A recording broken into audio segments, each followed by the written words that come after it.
Caifás foi o sumo sacerdote durante a época em que Jesus foi julgado e crucificado. Seu nome era José Caifás e ele era genro de Anás, com quem aparentemente esteve fortemente associado. Acredita-se que Caifás exerceu o cargo de sumo sacerdote durante cerca de 18 anos, entre aproximadamente 18 a 36 d.C. Caifás foi o sucessor de Anás, seu sogro, deposto do cargo de sumo sacerdote por volta de 15 d.C. Caifás foi nomeado pelo procurador romano Valério Grato, o homem que precedeu Pôncio Pilatos. Caifás ainda era o sumo sacerdote quando ocorreram as primeiras perseguições contra os cristãos registradas no começo do livro de Atos dos Apóstolos. Ele acabou sendo deposto por Vitélio. Cronologicamente, Caifás aparece pela primeira vez na Bíblia em Lucas capítulo 3, versículo 2. Nesse texto, o evangelista fala sobre o início do ministério de João Batista e faz uma citação pouco comum ao dizer que Anás e Caifás eram sumos sacerdotes naqueles dias. Obviamente, este não foi um erro do escritor bíblico. Esta frase simplesmente reflete a realidade da época. Anás tinha sido deposto anos antes, mas permanecia sumo sacerdote ao lado de Caifás. Essa permanência, no entanto, não era oficial, mas era real. Enquanto Caifás ocupava a posição de sumo sacerdote, seu sogro, Anás, continuava a exercer autoridade equiparável à dele, talvez até maior. Alguns acreditam que Caifás era o sumo sacerdote, mas Anás o dirigia nos bastidores. Nas passagens bíblicas em que é mencionado, é possível ver quem foi Caifás realmente.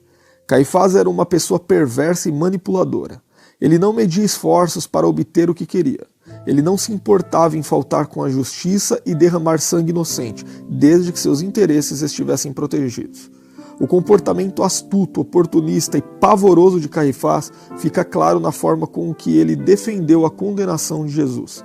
Ele afirmou que Jesus deveria ser sacrificado para o bem da nação, mas Caifás pensava no bem-estar do povo. Suas artimanhas tinham um propósito extremamente egoísta.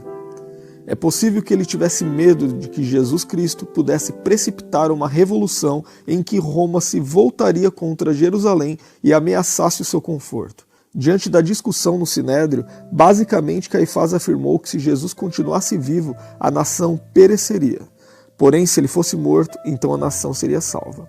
Mas o apóstolo João afirma que as palavras de Caifás tinham um significado que nem mesmo ele sabia.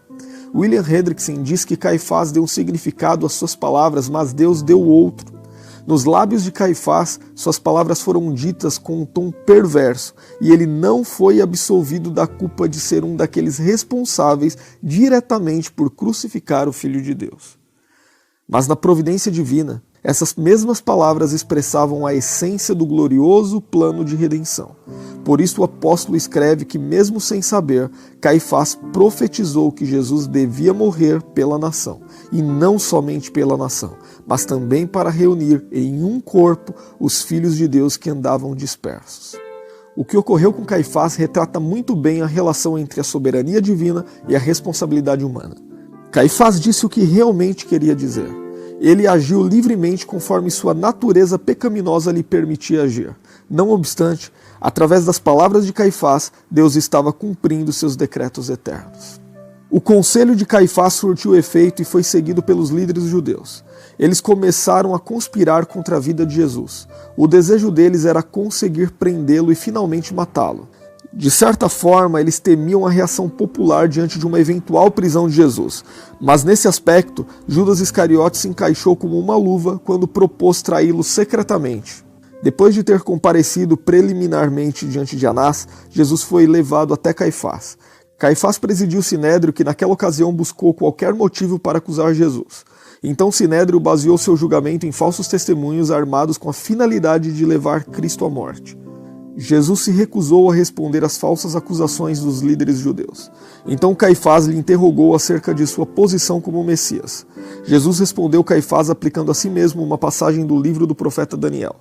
Então, sem perder tempo, Caifás o acusou de blasfêmia.